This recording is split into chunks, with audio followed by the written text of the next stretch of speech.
The smell of burning hay reached Elias Stroud before he saw the smoke, and by the time he bolted upright in his bedroll near the dying campfire, orange light was already painting the night sky above his uncle's farmstead.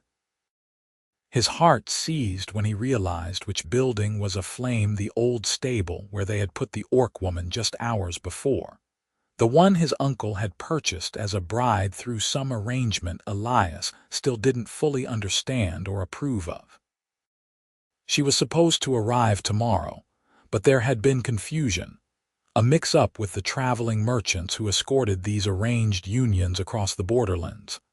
And suddenly, there, she was at sunset, exhausted from travel, speaking broken common, and his Uncle Henrik had shown her to the stable because the house wasn't ready and he was too drunk to care about propriety.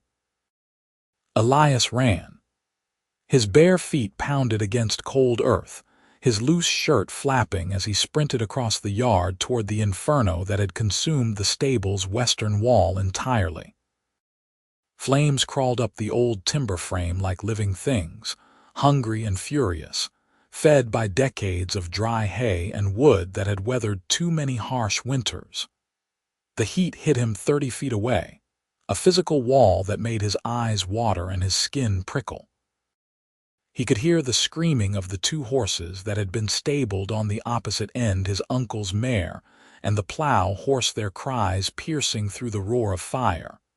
But he heard nothing from the loft where the orc woman had been sleeping. Wren. He shouted her name, the one she had offered in her halting common when she arrived. Wren Hadrak. No answer came. The main doors were already engulfed, impossible to approach. Elias circled toward the side, his mind racing through the stable's layout. There was a smaller door near the back, one they used for mucking out the stalls.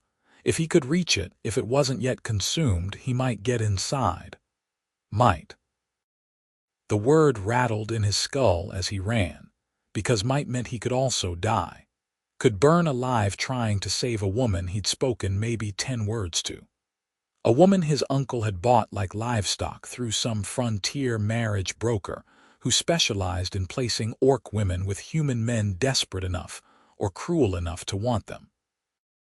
But the way she had looked at him when she arrived, weary and exhausted, her green skin ashen with travel dust, her small tusks catching the last rays of sunset as she ducked her head in something between greeting and submission, that look haunted him now. She had flinched when Henrik laughed too loud, had barely touched the food they offered, had simply nodded when Henrik pointed to the stable and said that's where she would sleep until he figured things out. Elias had wanted to protest, wanted to insist she take his room, but Henrik was his uncle and this was Henrik's farm. And Elias was just a veteran who'd shown up 6 months ago with nowhere else to go after the border wars left him with a ruined knee and nightmares he couldn't shake. The side door was blistered and hot to the touch but not yet burning. Elias wrapped his hand in his shirt and yanked it open. Smoke poured out, thick and black, choking him instantly. He dropped low, remembered his training from the wars, from burning villages and scorched earth tactics. Stay low, breathe shallow, move fast. He crawled inside into hell itself. The heat was unbearable. It pressed against him from all sides, stealing the moisture from his eyes, his mouth, his lungs. He couldn't see more than a few feet ahead through the smoke. The horses were screaming louder now, somewhere to his left. The loft where Wren had climbed up to sleep was above him, accessed by a ladder at the stable's center. He crawled forward, one hand outstretched, until his fingers found the ladder's bottom rung. He pulled himself up, started climbing despite the heat radiating from the wood, despite the way the entire structure groaned and shifted around him. Above, through the smoke, he caught a glimpse of orange light dancing across the loft floor. Wren. He choked out her name, coughing violently. Wren. Where are you? A sound weak, confused came from somewhere ahead. He hauled himself up the last rungs and crawled across the loft floor. The smoke was somehow worse up here, collected in a choking layer that made his eyes stream and his lungs scream for clean air. His hand touched fabric, then something solid and warm. Her. He grabbed hold and pulled, trying to drag her toward him. She jerked awake with a gasp, started to struggle, and he realized she couldn't see him through the smoke, didn't know if he was trying to save her or harm her. "It's Elias," he said, his voice barely a rasp. "The stable's burning. We have to go now." She understood enough because she stopped fighting him, though he heard her mutter something in Orcish that might have been a prayer or a curse. He tried to help her crawl toward the ladder, but she was disoriented, weakened by smoke inhalation. Her movements were sluggish, uncoordinated. They weren't going to make it like this. The fire was spreading too fast. Already he could see flames licking up through the floorboards near the far wall. Elias made a decision. He got to his feet, crouching beneath the worst of the smoke, and pulled Wren up with him. She was tall, nearly his height, and solid with the athletic build typical of Orc women. He'd carried wounded soldiers before, men who outweighed him by 30 pounds, but always with 2 good knees. His left knee, the one that had taken a mace strike in the border wars, screamed in protest as he maneuvered Wren across his shoulders in a fireman's carry. She made a sound of surprise but didn't resist, and he felt her hands grip his shirt to steady herself. He couldn't take the ladder, not carrying her. Instead, he moved toward the loft's edge where there was a drop to the stable floor below 8 feet, maybe 10. In the dark and smoke, he couldn't judge it properly. He heard a massive crack behind him as part of the roof collapsed inward. No more time. He jumped. They hit the ground hard. His knee buckled and he went down, managing to roll so Wren tumbled off his shoulders rather than being crushed beneath him. Pain exploded through his leg, white-hot and nauseating. For a moment he couldn't move, couldn't think beyond the agony. Then Wren's hands were on him, gripping his arm, and she was pulling him up with surprising strength. She had understood, even in her dazed state, that they would both die if they didn't move. Together they staggered toward where he remembered the side door being. The fire was all around them now, a living wall that roared and snapped. A burning beam fell across their path, and Wren shoved him aside, took the impact on her shoulder with a grunt of pain, and kept moving. She was supporting him now as much as he was guiding her, the two of them lurching through the inferno in a desperate, graceless flight toward survival. His eyes were swollen nearly shut, tears streaming down his soot-blackened face. His lungs felt scorched from the inside out. But there finally was the rectangle of night sky visible through the smoke, the open door, salvation. They fell through it together and collapsed in the dirt outside. Elias rolled onto his back, gasping for air that felt impossibly sweet and cool despite the heat radiating from the burning stable. Beside him, Wren was coughing violently, great racking heaves that shook her whole body. He turned his head to look at her. In the firelight, he could see that her dark hair had been singed, her green skin was streaked with soot and ash, and there was a nasty burn across her shoulder where the beam had struck her. But she was alive. They both were. The stable collapsed inward with a thunderous groan, sending up a column of sparks that lit the night sky like twisted stars. Elias heard shouting his Uncle Henrik, finally roused from his drunken stupor, yelling something about the horses and water. Neighbors would be coming soon, drawn by the fire. But for this moment, lying in the dirt gasping for breath with his body screaming in pain, all Elias could focus on was the Orc woman beside him who had just dragged him to safety after he'd risked his life to pull her from the flames. Wren turned her head toward him. Their eyes met. Hers were a startling amber color, bright even in the darkness, and they were wide with shock and something else, recognition, maybe, or the beginning of understanding. She opened her mouth as if to speak, then closed it again. What words could possibly fit this moment, when two strangers who had barely acknowledged each other hours before had just saved each other's lives in the most desperate way possible? "Thank you," she finally said in careful, heavily accented common. Her voice was rough from smoke, barely audible over the fire's roar. "You came for me." Elias wanted to say something meaningful, something that would explain why he'd run into a burning building for a woman he didn't know, for his uncle's purchased bride who shouldn't have been his concern at all. But his scorched throat and aching lungs would only let him rasp out the simplest truth. "Couldn't let you burn."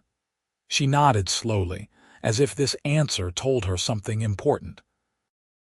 Then she pushed herself up to sitting despite her obvious pain, and she stayed beside him as his uncle and the gathering neighbors rushed around with buckets and shovels, fighting to keep the fire from spreading to the other buildings. She stayed even when Henrik stumbled over, reeking of whiskey, and demanded to know how this had happened, whether she had done something careless with a lantern. She stayed when Elias tried to defend her, pointing out that there had been no lantern in the loft, that this was likely started by a coal from the forge that hadn't been properly banked. She stayed, her presence solid and steady, as the stable burned to its foundation and the first light of dawn began to gray the eastern sky. And Elias, watching her in the growing light, began to understand that his uncle's planned marriage was going to be far more complicated than anyone had anticipated. The days after the fire passed in a haze of pain and recovery.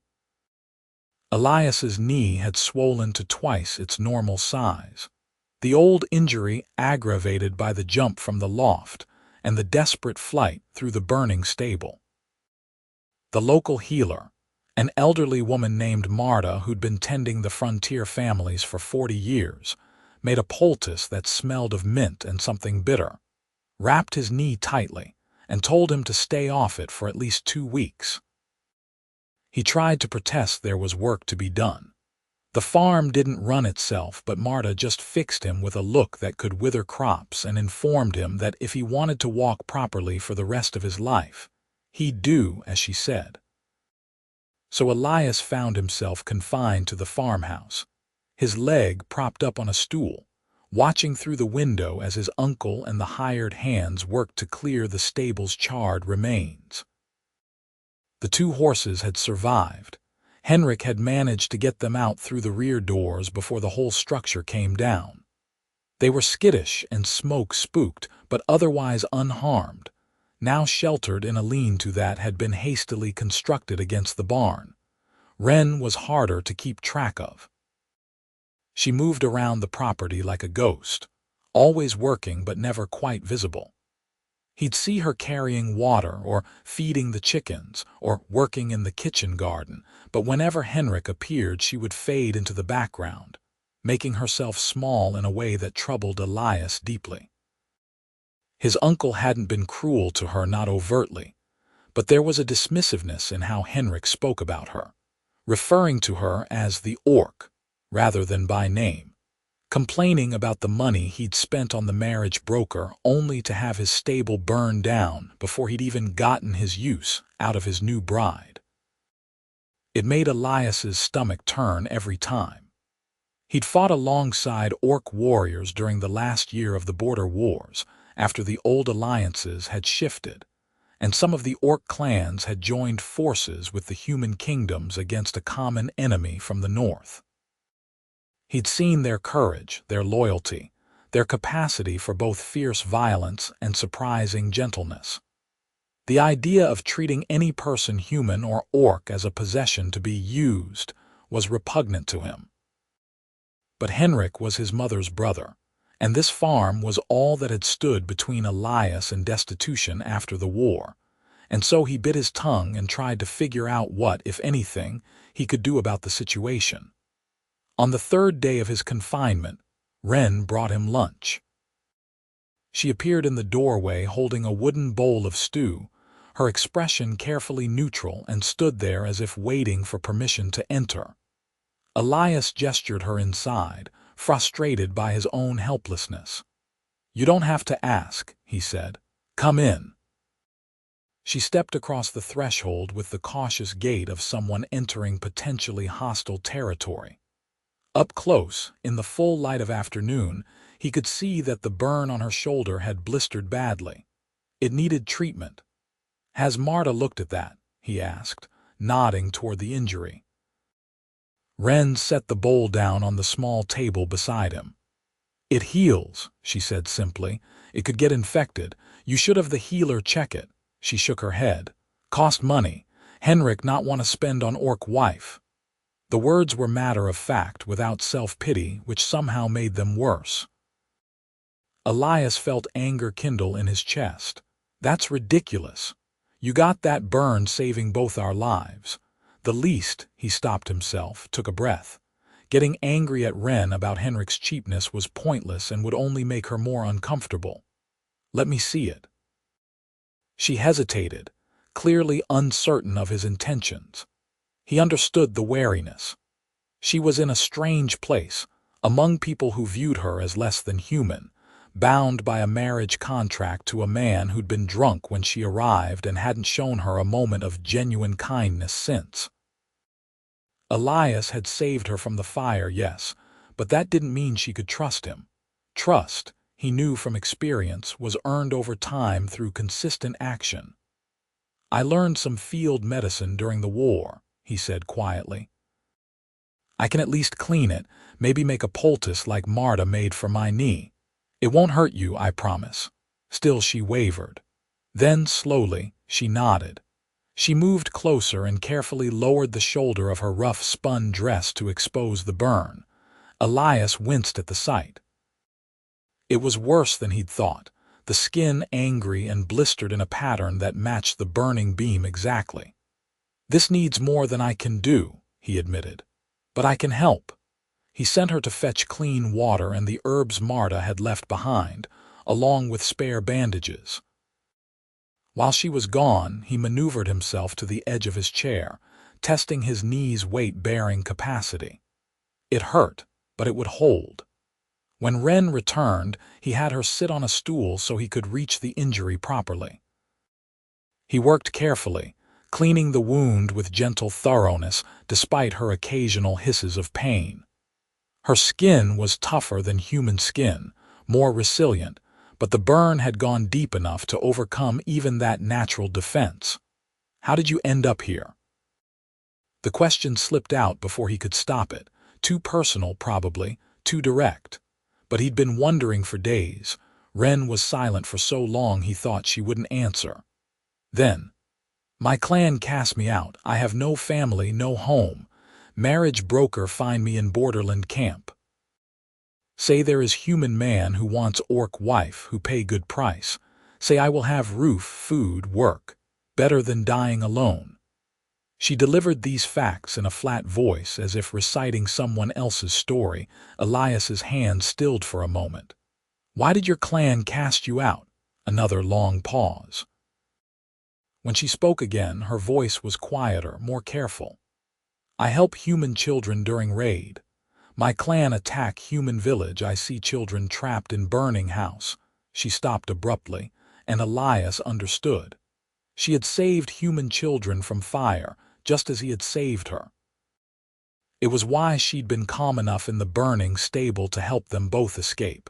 She'd been through it before, and her clan had punished her for showing mercy to their enemies. "You did the right thing," he said firmly, resuming his work on her shoulder. She made a sound that might have been bitter laughter. "Right thing cost me everything. My mother will not speak my name.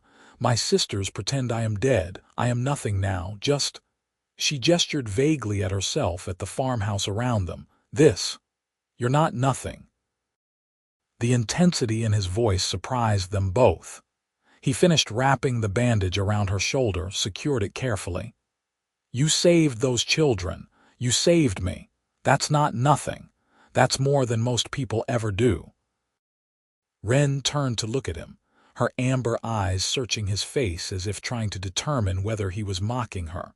Finding whatever she was looking for, she gave a small nod. "You also are not like others. You come into fire for Orc woman you do not know. Why?" It was the same question he'd been asking himself for 3 days. Why had he run into that burning stable? The easy answer was because it was the right thing to do, because he couldn't stand by and let someone die when he might save them. But there was something more, something he didn't fully understand himself, a recognition when he'd seen her that first evening, a sense that they were somehow alike in their displacement. They're searching for a place to belong after their old worlds had been taken from them. "Because everyone deserves a chance to live," he said finally. "And because I know what it's like to be cast out from where you came from and have to start over somewhere new." Understanding flickered across her face. "The war," she said. It wasn't a question. "The war," he confirmed. "I came back different, broken in some ways. Couldn't settle back into civilian life in the town where I grew up. Too many memories, too many people who expected me to be who I was before. So I came here, to Henrik's farm, trying to figure out how to be someone else. Someone who could live with what I'd seen and done." They regarded each other in silence. Two people marked by violence and displacement, both trying to survive in a world that didn't quite want them. It occurred to Elias that this was the longest conversation he'd had with anyone since arriving at the farm. Henrik was taciturn at the best of times and drunk at the worst. The hired hands kept to themselves. Even Marta, friendly as she was, never stayed longer than necessary. But here in this small room, sharing pain and history with an Orc woman who was supposed to be his uncle's bride, Elias felt something he hadn't experienced in months: connection. "Thank you," Wren said finally, touching the fresh bandage on her shoulder. "For help, for—" She struggled with the words in common. "For seeing me, not just Orc. Me." "Wren," he said, and she looked up sharply at the sound of her name. "Your name is Wren Hadrak, and that's who I see." The expression that crossed her face was complicated surprise, gratitude, pain, all mixed together. She stood, picked up the empty water basin. "You should eat," she said, nodding toward the stew she'd brought him. "Get strong again." She left quickly after that, as if the vulnerability of the moment had been too much. Elias watched her go, then turned his attention to the cooling stew. It was good, hearty and well seasoned with herbs from the garden. She was a good cook, he realized.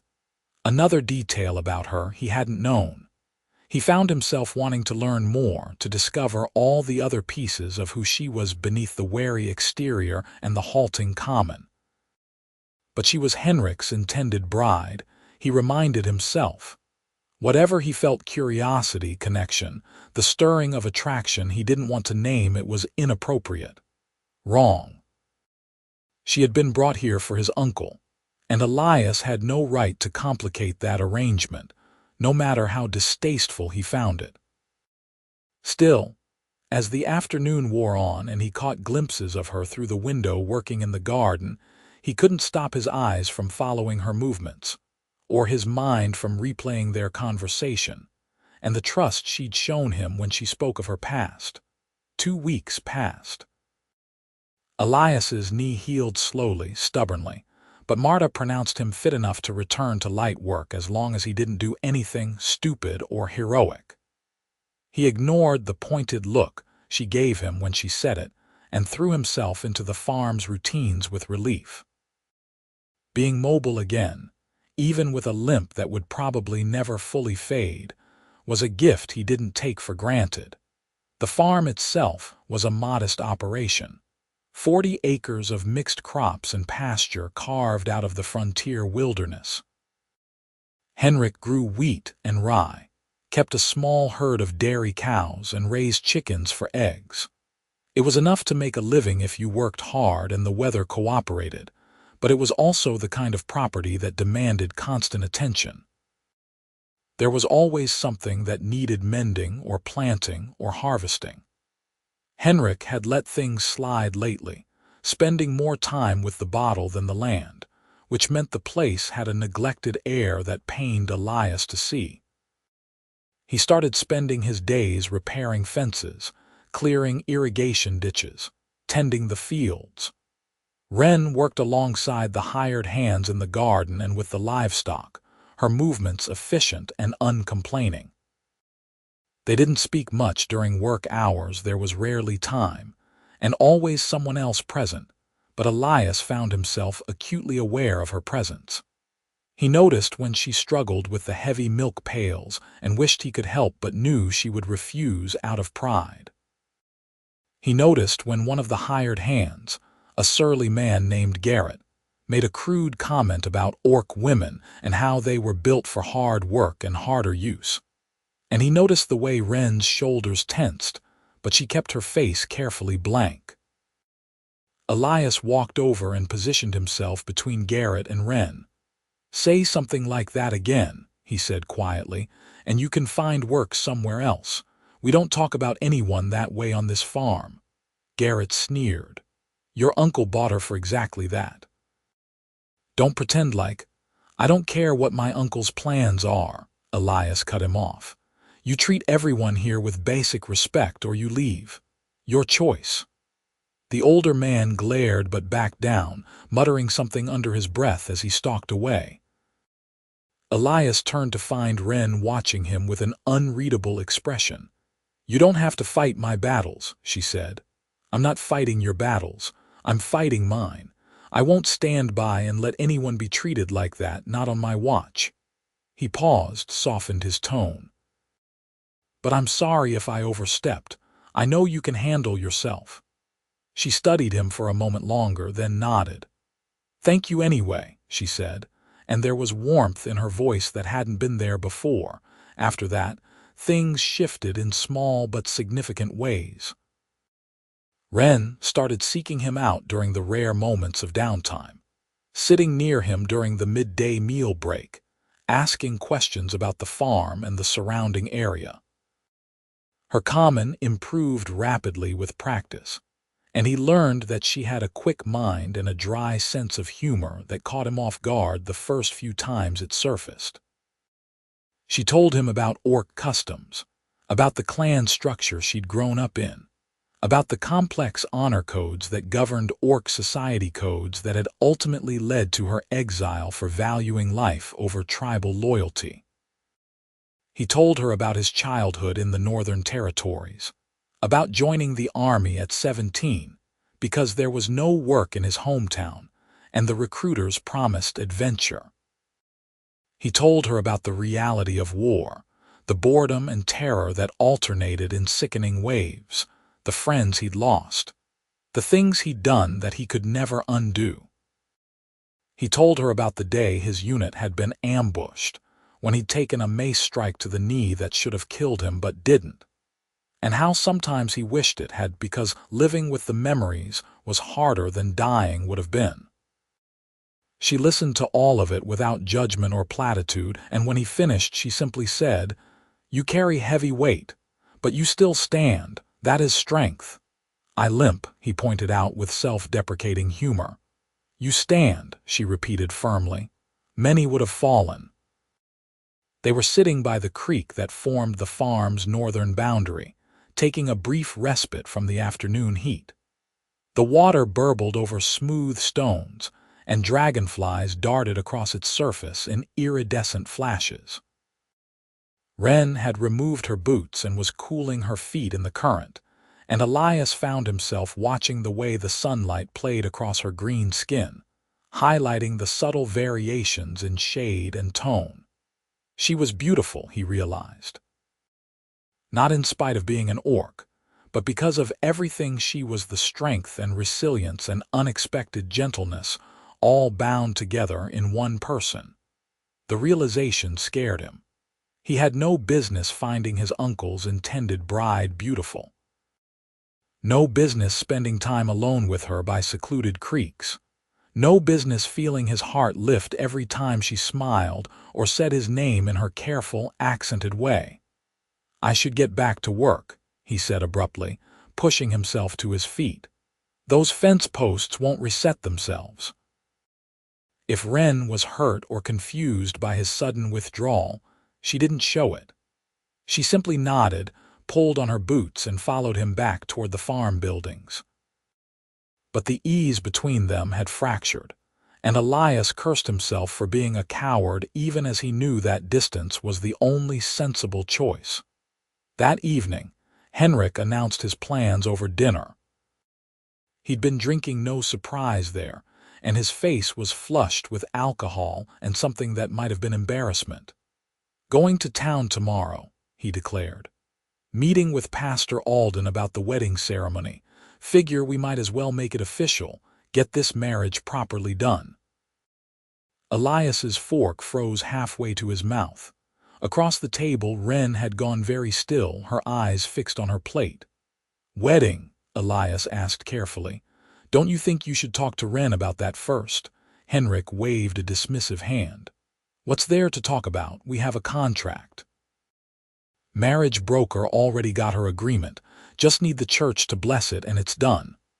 He looked at Wren as if seeing her for the first time in days. "You understand that, right? We're getting married. Proper human ceremony." Wren nodded slowly. "I understand," she said, her voice devoid of emotion. "Good. That's good." Henrik took another long drink from his cup.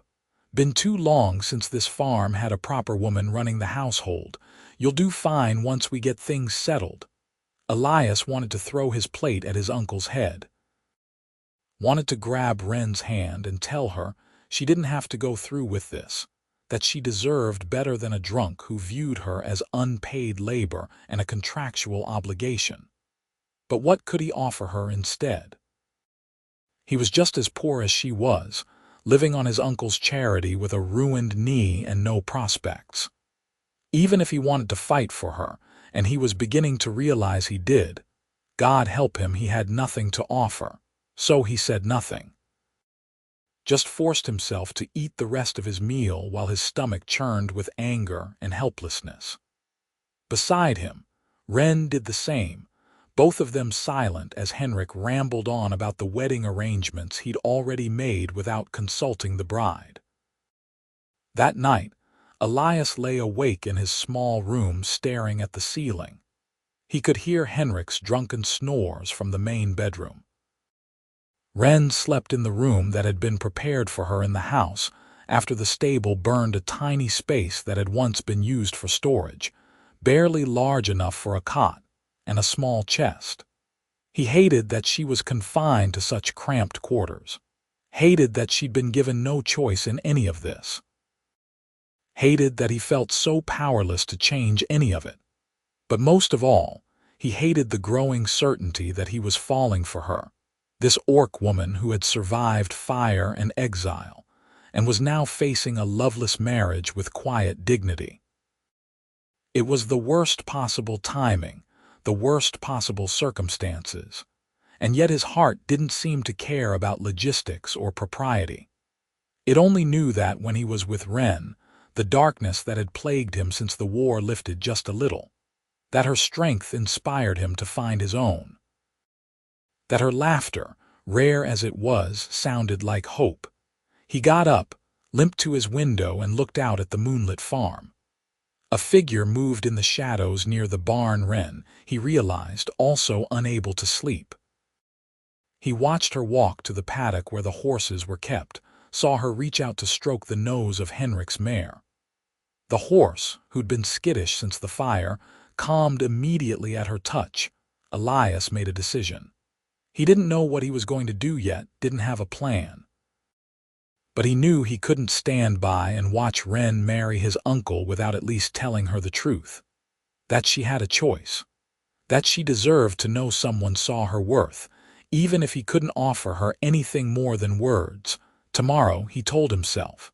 Tomorrow he would talk to her. Figure out what, if anything, could be done. But tomorrow had its own plans. The trouble arrived just after dawn in the form of a rider galloping hard up the farm road, his horse lathered with sweat. Elias was already up, working on the chicken coop repairs, when he heard the hoofbeats. He set down his hammer and walked to meet the stranger, his bad knee protesting the quick pace. The rider pulled up hard, a young man Elias recognized from town, one of the blacksmith's apprentices. "Stroud Farm," the youth gasped out. "This is it. What's wrong? Raid coming." Orc warband, maybe 20 strong, heading this way from the eastern hills. They hit the Morrison place at sunrise, burned 2 barns and killed some livestock. Sheriff thinks they're working their way along the frontier properties. You need to get ready or get out. Elias's blood ran cold. Orc raids weren't uncommon this far from civilization, but they'd been rare the past few years after the treaties.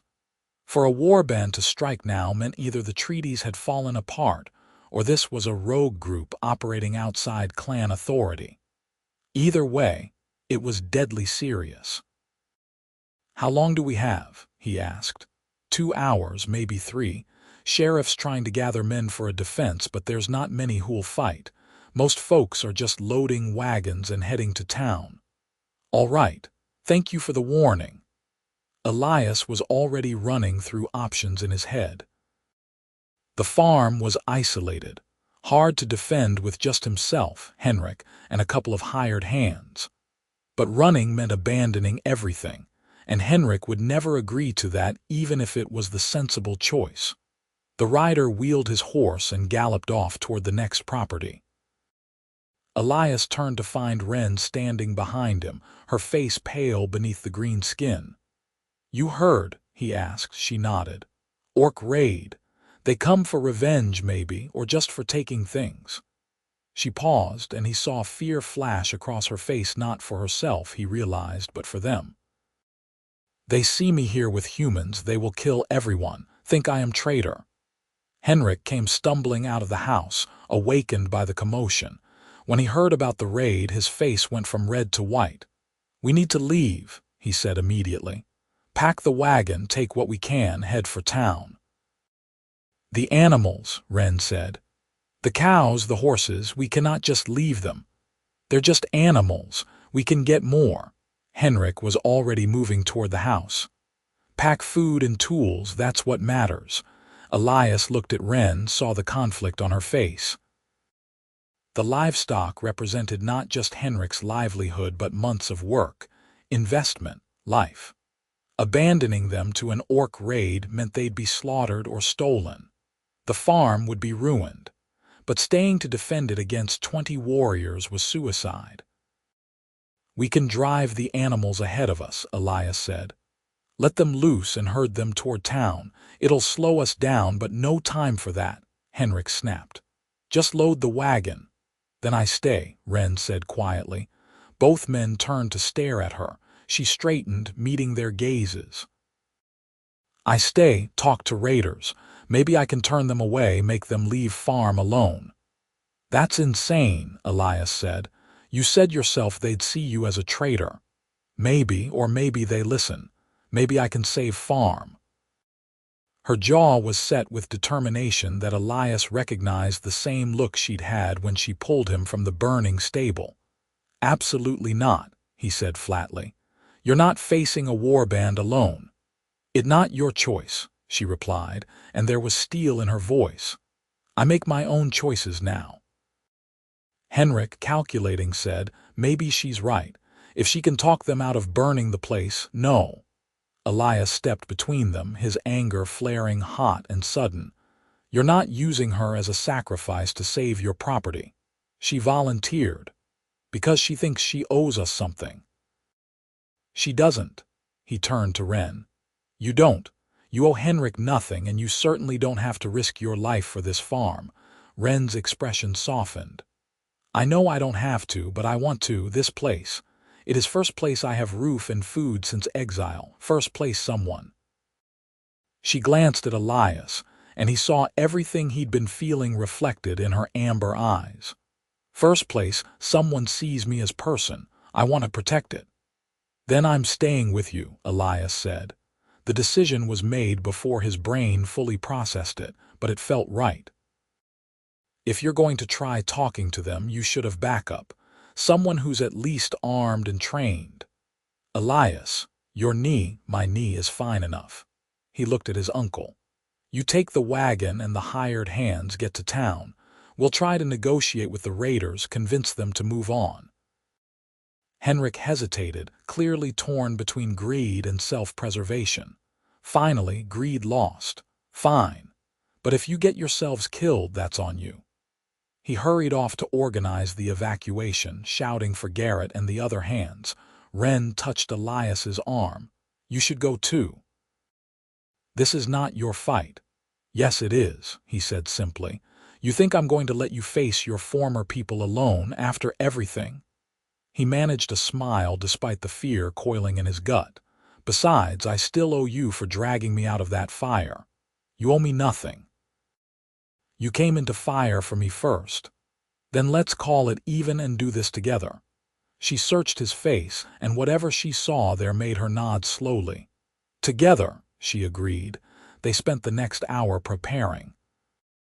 Elias strapped on his old sword, the one from his army days that he'd hoped never to use again. He gathered his bow and a quiver of arrows, checked the fletching and strings. Wren found a long knife from the kitchen and a hatchet that was used for splitting firewood. She handled both with the easy competence of someone who'd been trained to fight. And Elias remembered that orc clans raised their children as warriors from an early age. Henrik and the hired hands loaded the wagon with valuables and supplies, then headed down the road at a fast clip, the wagon bouncing dangerously over the ruts. Elias watched them disappear around the bend, then turned to Wren. You ready for this? No, she said honestly. But we do it anyway. They positioned themselves in the farmyard, in clear view of anyone approaching from the east. The morning sun climbed higher, heating the day. Insects buzzed in the grass. The normalcy of it all felt surreal given what was coming. Elias's hands were sweaty on his bow, his heart pounding the way it used to before battle.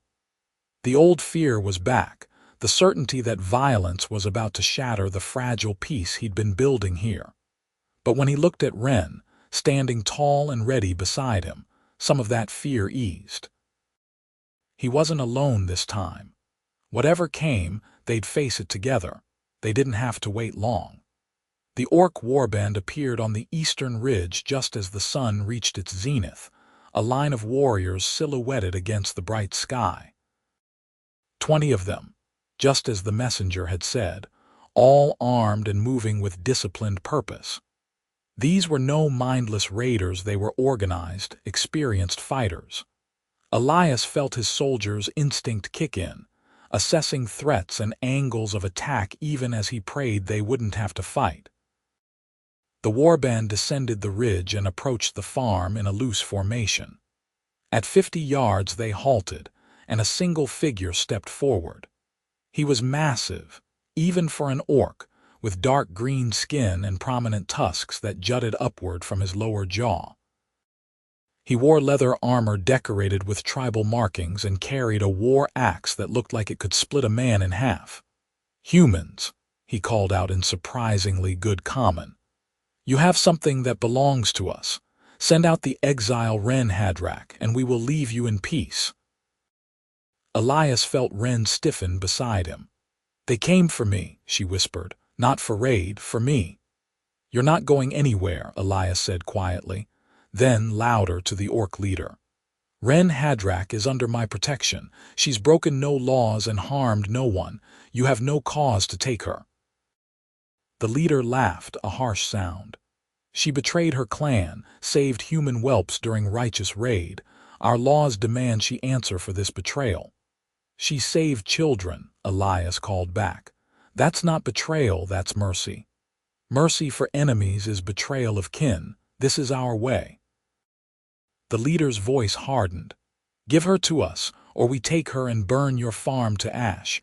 You have 1 minute to decide. Wren stepped forward before Elias could stop her. "I will go with you," she said in Orcish, her voice carrying across the distance. "But you must swear to leave this farm untouched and the human who protects me." The leader tilted his head, studying her. "You care for these humans, exile. You would trade your life for theirs." "I would," she said steadily. "I have found more honor here than I ever knew among the clan. These humans showed me kindness when my own kin cast me out. I will not let them suffer for my presence." "Then you are truly lost to us." The leader raised his axe. "Warriors, take her, burn the farm, kill any who resist." The warband surged forward with a roar. Elias's training took over. He drew and loosed an arrow in one smooth motion, caught the nearest warrior in the shoulder and dropped him. Beside him, Wren let out a bellowing war cry in Orcish and charged to meet her former clanmates with her hatchet raised high.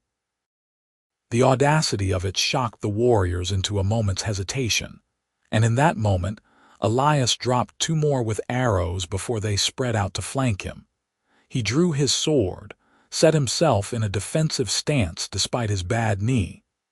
Three warriors came at him together, coordinated and professional. He parried the first strike, rolled under the second, his knee screaming protest. The third blow caught him across the ribs. He felt something crack, hot pain blooming across his side. He stabbed upward, caught the warrior in the thigh, forced him back. But there were too many, and he was already breathing hard, his body remembering that he was no longer the young soldier who'd survived the border wars intact. Through the chaos, he saw Wren fighting with desperate intensity, her hatchet and knife flashing as she held off four warriors at once. She was magnificent, all her training and strength on full display, but she was also outnumbered and tiring quickly. One of the warriors got past her guard, slammed into her with his shield and sent her sprawling. "Wren!" Elias tried to reach her, but two more warriors blocked his path. He fought them wildly, sacrificing technique for speed, trying to get to her before a horn blast split the air, sharp and commanding. The orc warriors froze mid-strike. The leader bellowed something in Orcish and every warrior stepped back, disengaging immediately. Elias, chest heaving and bleeding from multiple cuts, turned to see what had caused the sudden halt. A group of riders had appeared on the western road, human riders, at least a dozen, armed with spears and bows. At their head was an elderly woman on a white horse, wearing the robes of a border magistrate. Marta, the healer, rode beside her, and behind them were more townspeople and farmers, all armed and ready to fight. The magistrate rode forward, positioning herself between the two groups. "By the authority of the Crown and the Treaty of 12 Rivers," she called out in a voice that carried despite her age, "I order both parties to cease hostilities immediately." The orc leader spat on the ground. "This is clan business. The treaties do not apply to exiles." "The treaties apply to all," the magistrate said firmly. "And frontier law states that any person, human or orc, who resides peacefully within Crown territory is entitled to protection under Crown law. Wren Hadrak has broken no laws here and has my protection." "She broke our laws," the leader insisted, "which would matter if she was on your land. She's not. She's here under my jurisdiction, and I say she stays." The magistrate looked at the assembled warriors with steely eyes. "You can challenge this in the mixed courts if you wish. But for now, you have two choices: withdraw peacefully or face charges of unlawful raid on Crown territory. Choose quickly. I have 20 more armed men riding up from the south who will be here within the hour." It was a bluff. Elias could tell by the way Marta's mouth twitched, but it was a good one. The orc leader could surely defeat the current group of defenders, but at great cost, and with reinforcements potentially coming, he'd be caught between forces. The calculus was clear. The leader stared at Wren, who had pulled herself to her feet and now stood beside Elias, battered but unbowed. "You choose humans over blood," he said in Orcish. "You are dead to us, Wren Hadrak. Your name is dust, your honor forfeit. We will not come for you again because you are no longer worth the effort. You are nothing." "Then I am nothing," Wren said clearly, "and I am free." The leader made a disgusted sound, turned his horse and barked orders to his warband. Within minutes, they had withdrawn, disappearing back over the eastern ridge from which they'd come. The assembled humans waited in tense silence until they were certain the orcs were truly gone, then finally lowered their weapons. The magistrate dismounted with a creaking of old joints and walked over to where Elias and Wren stood. "You two are either very brave or very stupid," she said. "Facing down a warband with just the two of you." "Stupid, probably," Elias admitted. His adrenaline was crashing, and now he could feel every injury: his cracked ribs, his screaming knee, the dozen cuts and bruises from the brief but intense fight. "But thank you for coming. How did you know?" "Marta came for me as soon as she heard about the raid," the magistrate said. "She thought you might do something foolish." She looked at Wren with appraising eyes. "Your name is known in the border regions, the exile who saved children from fire. Some call you traitor, but others call you hero. I wanted to meet you myself, see what kind of person inspires such strong feelings." "And what do you see?" Wren asked quietly. "I see a woman who stood by her principles even when it cost her everything. I see courage." The magistrate glanced between her and Elias. "And I see two people who are willing to die for each other. That's rare." Elias felt his face heat. Beside him, Wren was very still. Marta bustled forward with her medicine bag. "Enough philosophizing. These two are bleeding all over my nice clean battlefield. Let's get them patched up." The next few hours passed in a blur of treatment and explanation. Marta cleaned and bandaged their wounds, tusking over Elias's cracked ribs and Wren's numerous cuts. The magistrate stayed long enough to formally record that Wren Hadrak was under Crown protection and could not be legally seized by her former clan. The townspeople who'd come to help gradually dispersed, some lingering to help repair the minor damage from the fight.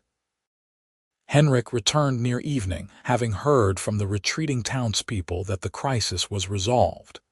He surveyed the scene: the blood-stained yard, his nephew bandaged and limping, his intended bride battered but alive with an expression Elias couldn't quite read. "Well," Henrik said finally, "that could have gone worse." "It could have gone better if you'd stayed to help," Elias said, unable to keep the anger from his voice. Henrik had the grace to look ashamed. "I'm no fighter, would have just been in the way." "You could have at least." Elias stopped himself, too tired to argue. "What was done. Wren touched his arm. "It is fine," she said softly. "We managed, that is what matters." But it wasn't fine, Elias thought. None of this was fine. Henrik had abandoned them, had been ready to let Wren sacrifice herself to save his property. And now he stood there acting like it had all worked out for the best. The anger that had been building in Elias for weeks finally crystallized into certainty. He couldn't let Wren marry this man. Couldn't stand by and watch her bind herself to someone who would never value her the way she deserved. That night, after Marta had left and Henrik had retreated to his room with a bottle, Elias found Wren sitting outside on the porch steps. She was staring up at the stars, her bandaged hands resting loosely in her lap. He lowered himself down beside her, his body protesting every movement. "You fought well today," he said. "So did you. Your knee held." "Barely," he smiled ruefully. "I'll pay for it tomorrow." They sat in comfortable silence for a while, the night sounds of the farm surrounding them, crickets chirping, a distant owl calling, the soft lowing of the cattle in their pasture. Finally, Elias gathered his courage. "Wren, I need to tell you something." She turned to look at him, her amber eyes reflecting the starlight. "Yes, you don't have to marry Henrik." The words came out in a rush. "I know you have a contract, I know you think you have no other choice, but that's not true. You have options. You could," he faltered, uncertain. What could he offer her? He had nothing. No farm, no money, no prospects beyond being a hired hand on someone else's property. "What could I do?" she asked gently. "You could leave. Find somewhere else. The magistrate said you're under crown protection now, your clan can't touch you. You could make a new life somewhere that isn't here with him." "And where would I go?" There was no accusation in her voice, just honest curiosity. "I have no money, no skills beyond fighting and farm work. No human town would welcome orc woman alone." "Then I'll go with you." The words were out before he could stop them, but once spoken he realized he meant them completely. "We could leave together. Find a place where what? We starve together instead of separate." She shook her head. "Elias, I am grateful for your protection, for your friendship. But you cannot save me from my choices." "This isn't about saving you," he said, frustrated. "This is about—" He stopped, took a breath. "Just say it." "This is about the fact that I care for you. More than I should, more than is appropriate given the situation, but I can't help it. These past weeks, getting to know you, Wren, I don't want to see you marry my uncle. The thought of it makes me sick." She was staring at him now, her expression unreadable. "You care for me," she repeated slowly. "Yes. I know it's impossible. I know we have no future, but I couldn't let you marry him without telling you the truth. You deserve to know that someone sees your worth, that someone." He swallowed hard. "That someone could love you if you gave them the chance." The silence stretched between them, heavy with possibility. Then Wren reached out and took his hand, her calloused fingers interlacing with his. "I care for you too," she said quietly. "From the moment you ran into burning stable for stranger, I care. Every day since, I care more. I watch you with animals, with land, see how you try to be good man even when it is hard. I think maybe I already love you even though I should not." Elias felt his heart stop, then start again with a painful thud. "Then don't marry him," he said. "Please. We'll figure something out. I don't know what or how, but we'll find a way." She squeezed his hand. "My contract with marriage broker, if I break it, I must pay back money Henrik gave. 40 gold crowns, I have nothing, cannot pay. 40 gold crowns, it might as well have been 1,000. Elias had maybe 3 crowns to his name, and those were back in his room in a small pouch he'd been saving for emergencies. "There has to be a way," he said desperately. "Or," Wren said slowly, "maybe there is different way." She turned to face him fully. "You say you care for me. You would leave with me, start new life." "Yes, absolutely." "Then marry me instead." He blinked, certain he'd misheard. "What?" "Marriage contracts say I marry Henrik Stroud, but you are also Stroud, maybe." She bit her lip, clearly working through the idea. "Maybe if I marry you, contract is fulfilled. Marriage broker gets paid, Henrik gets his money back, and we—" She looked at him with hope and fear mixed in her eyes. "We get each other." Elias's mind raced. Could it work? The contract probably specified Henrik by name, but frontier marriage contracts were often loosely worded, more concerned with family name and dowry than specifics. And if the magistrate was willing to support the interpretation, given her clear sympathy for Wren. "It's a long shot," he said. "Henrik would have to agree, and the marriage broker, and Henrik will agree if it means getting his money back," Wren said. "He does not want me. I see how he looks at me like burden, not wife. If he can end contract without losing money, he will be happy." She was right. Henrik had been trapped by his own poor decision, buying a bride he didn't really want because he was drunk and lonely. Giving him an out that saved face and recovered his investment would probably be a relief. "All right," Elias said. "We'll ask the magistrate to review the contract, see if there's any flexibility, and we'll talk to Henrik tomorrow, propose the alternative." He squeezed her hand. "But Wren, if we do this, if we marry, it won't be easy. I have almost nothing. We'll be starting from scratch, trying to make a life with no resources." "I know, but we will have each other. That is not nothing." "No," he agreed, feeling warmth spread through his chest despite all the practical concerns. "That's not nothing at all." She leaned against him, careful of his injured ribs, and he wrapped his arm around her shoulders. They sat like that for a long time, two battered people finding comfort in each other while the stars wheeled overhead, and the future, uncertain but suddenly bright with possibility, waited for them to claim it. The next morning, Elias and Wren approached Henrik together. The older man was nursing a hangover and a guilty conscience in equal measure, and he listened to their proposal with bleary eyes and occasional winces. "Let me get this straight," he said when Elias finished explaining. "You want to marry her instead of me, and you think that satisfies the contract." "It should," Elias said. "The contract names the Stroud family, not you specifically, and it would save you the trouble of a marriage you clearly don't want." Henrik rubbed his face. "I don't know. The broker might not go for it. We'll make sure he's paid in full. That's all he cares about." Elias kept his voice level, reasonable.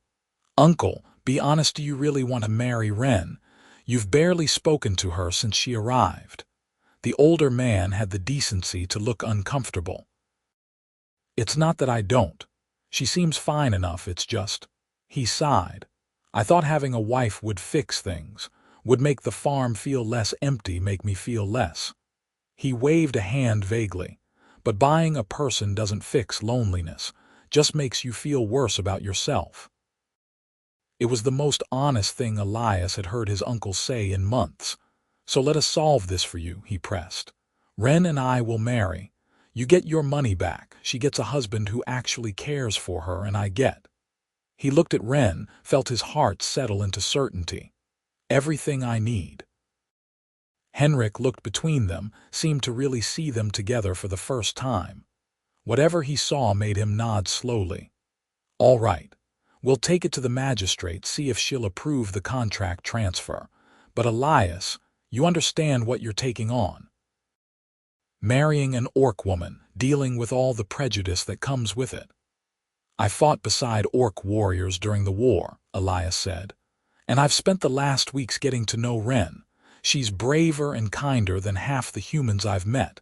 I'm not worried about prejudice." "You should be. People around here don't take kindly to mixed marriages." "Then we'll go somewhere else if we have to. I don't care where we live as long as we're together." Wren spoke up for the first time. "We are sure, both of us. Please, Henrik Stroud, let us do this." Henrik studied her for a long moment, then nodded. "All right, I'll talk to the magistrate and the broker. But Elias, you can't stay here after. It wouldn't be right, you two married and living under my roof. You'll need to find your own place." "I know, we'll figure it out." They did. The magistrate, when presented with the situation, was more than happy to approve the contract transfer. She made note of the precedent that marriage contracts could be fulfilled by family members if all parties agreed, and said she'd cite it in future rulings. The marriage broker, a nervous little man who arrived 2 days later, grumbled about the irregularity but accepted Henrik's payment and signed the amended contract, once he was assured he wouldn't be held liable for breach. The wedding itself was simple, performed by Pastor Alden in the small frontier church with Marta and the magistrate as witnesses. Elias wore his best shirt, the one without patches or stains. Wren wore a dress that Marta had given her, simple blue cotton that brought out the warm undertones in her green skin. They spoke their vows clearly, firmly, with none of the nervousness or doubt that often marked hasty marriages. When Elias kissed his bride for the first time, he felt everything chaotic and painful in his life finally settle into place. She kissed him back with warmth and promise, and he knew that whatever challenges they faced, they would face them together. The real work began after the wedding. True to his word, Henrik gave them 3 months to find their own place and get established. In the meantime, they worked the farm together as a married couple, saving every spare coin they could. It wasn't much. Henrik paid them a small wage and let them keep any extra produce from the garden, but it was a start. They talked about their future late into the night, lying together in the small room that was now theirs. Wren wanted land of their own, a place where they could farm and maybe raise animals. Elias dreamed of something similar, a homestead far enough from settled areas that their mixed marriage wouldn't draw constant attention, but close enough to trade for necessities. They were both realistic about the challenges, the prejudice they'd face, the physical labor required to carve a farm from wilderness, the isolation of frontier life. But they were also hopeful in a way neither had been before. Together, their combined skills and determination could accomplish what neither could manage alone. Wren's strength and farming knowledge complemented Elias's military training and organizational ability. She taught him orc farming techniques, ways of reading the land and weather that were different from human methods, but often more effective. He taught her to read common better, to understand the legal and social systems that would govern their life in Crown territory. They learned each other in every way, emotionally, intellectually, physically. Elias discovered that Wren laughed loudly and without restraint when truly amused, that she loved music despite her clan's emphasis on martial culture, that she had a gift for working with animals that bordered on magical. Wren discovered that Elias had nightmares from the war that left him gasping and shaking, that he carved small wooden figures when he needed to calm his mind, that beneath his quiet exterior, he had a fierce protective streak that extended to anyone he considered under his care. They argued sometimes, usually about practical matters, where exactly they should settle, how much they could afford to spend on supplies, whether they should try raising sheep or goats. But even their arguments felt productive rather than destructive. Two people working to build something rather than tear each other down. The first real test of their marriage came 2 months after the wedding, when they traveled to the nearest settlement to purchase supplies for their future homestead. The town was larger than the one near Henrik's farm, with more resources, but also more people. Elias saw the stairs immediately when they walked down the main street, Wren's hand tucked into the crook of his elbow. Some looks were merely curious, but others were hostile, filled with the kind of casual hatred that saw all orcs as enemies regardless of circumstances. A group of young men outside the tavern made crude comments as they passed. Elias tensed, ready to confront them, but Wren squeezed his arm and whispered, "Not worth it. Let them talk." They continued to the general store, where the proprietor served them, but with obvious reluctance, his mouth pinched with disapproval. When Elias paid for their purchases, seeds, tools, basic provisions, the man counted the coins twice as if expecting them to cheat him. Outside, Wren's shoulders were tight with suppressed anger. "I'm sorry," Elias said quietly as they loaded their purchases onto the borrowed cart. "I knew people would be ignorant, but actually seeing it is reminder that many humans see orcs as monsters," Wren finished. "I know. I have lived with it since exile. But now I have you, and that makes it bearable." He kissed her forehead. "We'll find somewhere better, somewhere the neighbors mind their own business or are at least decent enough to judge us by our actions rather than our species." They did find such a place, eventually. Through Marta's connections, They learned of a piece of land available for homesteading in the northern reaches of the frontier, 60 acres of mixed forest and meadow, with a stream and good soil. It was isolated, a full day's ride from the nearest settlement, but that isolation was a feature rather than a bug. The Crown was offering the land free to anyone willing to work it and meet the homesteading requirements. Build a dwelling, clear and plant fields, reside on the property for at least 3 years. Elias and Wren traveled north to see it in early spring, just as the snow was melting and the first green shoots were pushing through the earth. The land was beautiful in a raw, untamed way, dense forest broken by natural clearings, the stream cutting through the property in a gentle curve, hills rising in the distance that promised both protection and challenge. Standing on the highest point, looking out over what could be theirs, Elias felt hope kindle like a fire in his chest. "What do you think?" he asked Wren. She was turning slowly, taking in every detail. When she faced him again, her amber eyes were bright. "I think this is home," she said simply. They filed the homesteading claim the next day, signing the documents that bound them to the land and its requirements. The magistrate who processed their claim, not the same woman who had helped them before, but someone who seemed cut from similar cloth, wished them well, and told them she'd check on their progress in a year's time. Then, the real work began. They moved to the property in late spring with 2 horses, a cow, a wagon full of supplies, and determination. The first weeks were brutal. They lived in a tent while clearing land for their cabin, and every day was filled with hard labor that left them both exhausted. Elias's knee ached constantly, and Wren developed blisters that bled despite her tough skin. They dealt with rain, mud, mosquitoes, and the 1,000 small difficulties that came with trying to build something from nothing. But there were moments of joy too. The evening they finally raised the frame for their cabin and stood together looking at the skeleton of their future home. The morning Elias woke to find Wren had picked wildflowers and arranged them in a cup by their bedroll, a touch of beauty in the midst of struggle.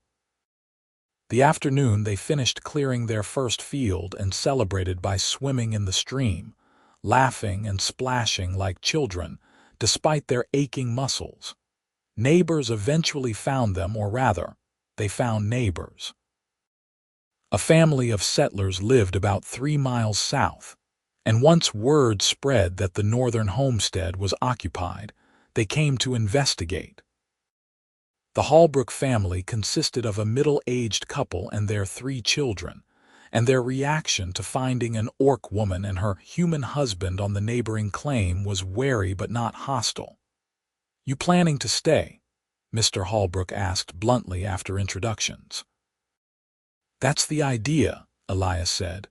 "We've filed a proper claim, we're meeting the homesteading requirements." Holbrook looked at Wren. "My wife and I fought in the border wars, lost my brother to an orc raiding party." The tension ratcheted up immediately. Elias moved slightly to place himself between Wren and the man, but Wren put a hand on his arm and stepped forward. "I am sorry for your loss," she said clearly. "War takes much from everyone. I too lost family, was cast out by my clan. We do not choose what war does to us, only how we live after." Holbrook stared at her for a long moment, then nodded slowly. "Fair enough. We're not looking for trouble, and we don't care much what you are so long as you're decent neighbors. You need help with your cabin raising, send word. Frontier doesn't get easier with enemies." It was hardly a warm welcome, but it was acceptance, and that was more than enough.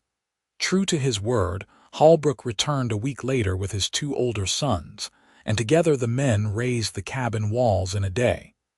Mrs. Holbrook brought food and showed Wren where the best foraging was in the surrounding forest.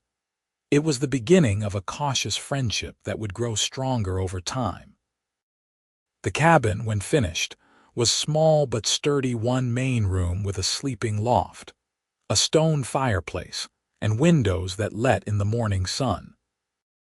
Wren cried the first night they spent in it, and when Elias asked if she was all right, she smiled through her tears and said, "This is first home that is truly mine, first place I belong." He held her while she cried, understanding completely. He felt the same way. After years of displacement from his childhood home to the army, from the army to his uncle's farm, he finally had a place that was his, built with his own hands and his wife's, a home that no one could take from them. Their first summer on the homestead was filled with planting, building, and establishing routines. They cleared more land, planted wheat and vegetables, expanded the fence to keep wildlife out of their crops. Elias built a chicken coop, and they acquired hens from the Holbrooks in trade for help with harvest. Wren started a small herb garden near the cabin, both for cooking and for the medicinal knowledge she'd learned from her clan. They had visitors occasionally, the Holbrooks checking in, a traveling peddler who sold them supplies, once even Marta, who rode all the way north to see how they were doing and to bring them a wedding gift she'd been embroidering. 2 pillowcases with their initials intertwined, made with such obvious care that both Elias and Wren were moved to tears. But mostly they were alone together, and that solitude became precious rather than lonely. They worked side by side during the day and held each other at night, their love deepening from the initial passion into something more durable and comfortable. They learned each other's rhythms, how to support without hovering, how to challenge without criticizing, how to be 2 separate people building one shared life. There were hard days. Days when Elias's war nightmares came back with a vengeance and he woke screaming, convinced he was back in battle. Days when Wren received word through the Holbrooks that her mother had died, and she grieved for the family that had cast her out, but that she still loved. Days when the work seemed endless and the progress too slow, when they were both exhausted and snapped at each other over small things before apologizing and holding each other through the frustration. But there were more good days than bad. Days when their crops grew strong and green, promising a good harvest. Days when they spotted a family of deer at the edge of their property and stood together watching in quiet wonder. Days when they simply sat on their porch at sunset, hands linked, grateful for everything they had built and for the person beside them. By the time autumn arrived, they had a functioning homestead, not prosperous yet, but sustainable. Their fields yielded enough wheat for their own use and some to trade. The vegetable garden provided more than they could eat, so Wren preserved what they didn't need for winter. The chickens laid reliably. The cow, who Wren had named Hazel despite Elias's protests that naming livestock was asking for trouble, gave them milk and butter. They celebrated their first harvest with the Holbrooks, a simple meal shared between the 2 families that felt like a milestone. Mr. Holbrook raised a cup in toast, to neighbors who pull their weight and don't cause trouble, and to new beginnings.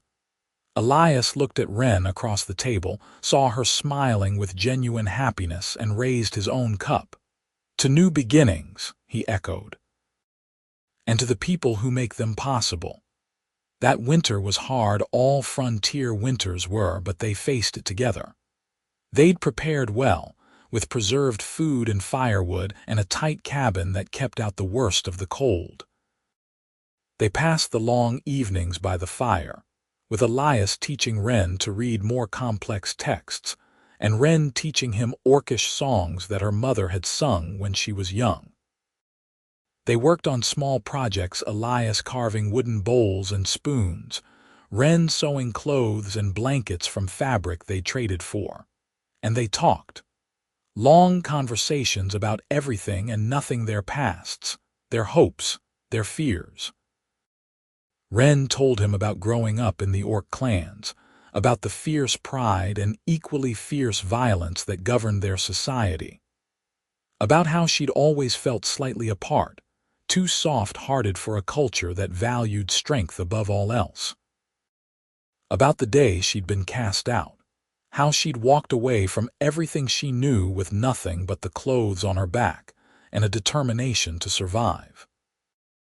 Elias told her about his family, about the father who died when he was young and the mother who'd done her best to raise him alone until she passed when he was 16. About joining the army not out of patriotism but desperation, needing the pay and the purpose. About the things he'd done in war that haunted him, not the fighting, which he could justify, but the moments of cruelty or indifference that came when violence became routine. About how he'd thought he was broken beyond repair until he met her. "You saved me," he said one night as they lay together in their loft, snow falling softly outside. "Not just from the fire, but from thinking I was too damaged to deserve happiness." "You saved yourself," Wren replied. "I just showed you that you deserved saving." She kissed him gently. "And you saved me too. Gave me home, family, purpose. We save each other. That is what love is." By the time spring returned, bringing with it the first anniversary of their homesteading claim, they had not just survived but thrived. Their land was more developed, their home more comfortable, their partnership stronger. When the magistrate arrived in early summer to check on their progress, she surveyed what they'd accomplished and signed off on their claim without hesitation. "You've done well," she told them. "Better than most first-year homesteaders, honestly. The land suits you." "We suit each other," Elias said, his arm around Wren's shoulders. "That helps." The magistrate smiled. "Indeed it does. Keep this up, and in 2 years this claim will be yours free and clear. Then you can expand, maybe hire help, really build something lasting."